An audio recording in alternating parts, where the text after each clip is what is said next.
Saya berharap Allah menyertai kita. Firman hari ini dari 1 Samuel pasal 13 ayat pertama sampai dengan ayat yang ke-22. Ayat pertama, Saul berumur sekian tahun ketika ia menjadi raja. 2 tahun ia memerintah atas Israel. Ayat kedua. Ayat yang kedua, Saul memilih 3.000 orang dari antara orang Israel. 2.000 orang ada bersama-sama dengan Saul di Mikmas dan di pegunungan Betel. Sedang 1.000 orang ada bersama-sama dengan Yonatan di Gibea Benyamin. Tetapi selebihnya dari rakyat itu disuruhnya pulang masing-masing ke kemahnya. Ayat ketiga, Yonatan memukul kalah pasukan pendudukan orang Filistin yang ada di Geba, dan hal itu terdengar oleh orang Filistin. Karena itu Saul menyuruh meniup sangkakala di seluruh negeri, sebab pikirnya, biarlah orang Ibrani mendengarnya. Ayat keempat, demikianlah seluruh orang Israel mendengar kabar bahwa Saul telah memukul kalah pasukan pendudukan orang Filistin, dan dengan demikian orang Israel dibenci oleh orang Filistin.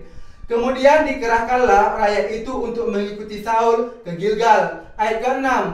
Ayat kelima, adapun orang Filistin telah berkumpul untuk berperang melawan orang Israel dengan 3.000 kereta, 6.000 orang pasukan berkuda dan pasukan berjalan kaki sebanyak pasir di tepi laut. Mereka bergerak maju dan berkemah di Mikmas di sebelah timur Bet Awen. Ayat ke-6, ketika dilihat orang-orang Israel bahwa mereka terjepit sebab rakyat memang terdesak, maka larilah rakyat bersembunyi di gua, Keluk Batu, Bukit Batu, Liang Batu, dan Perigi. Ayat ke-7, malah ada orang Ibrani yang menyeberangi arungan sungai Yordan menuju Tanah Gad dan Gilead, sedang Saul masih di Gilgal dan seluruh rakyat mengikutinya dengan gemetar. Ayat ke-8, ia menunggu 7 hari lamanya sampai waktu yang ditentukan Samuel.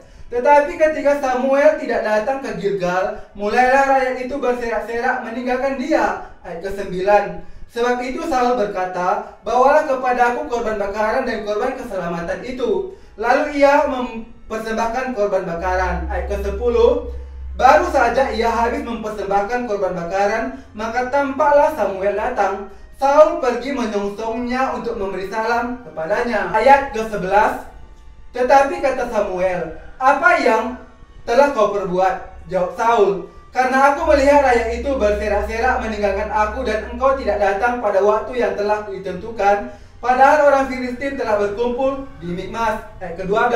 Ayat yang ke-12, maka pikirku, sebentar lagi orang Filistin akan menyerang aku di Gilgal, padahal aku belum memohonkan belas kasihan Tuhan. Sebab itu aku memberanikan diri lalu mempersembahkan korban bakaran. Ayat ke-13, kata Samuel kepada Saul, perbuatanmu itu bodoh. Engkau tidak mengikuti perintah Tuhan Allahmu yang diperintahkannya kepadamu, sebab sedianya Tuhan mengokohkan kerajaanmu atas orang Israel untuk selama-lamanya. Ayat ke-14, tetapi sekarang kerajaanmu tidak akan tetap.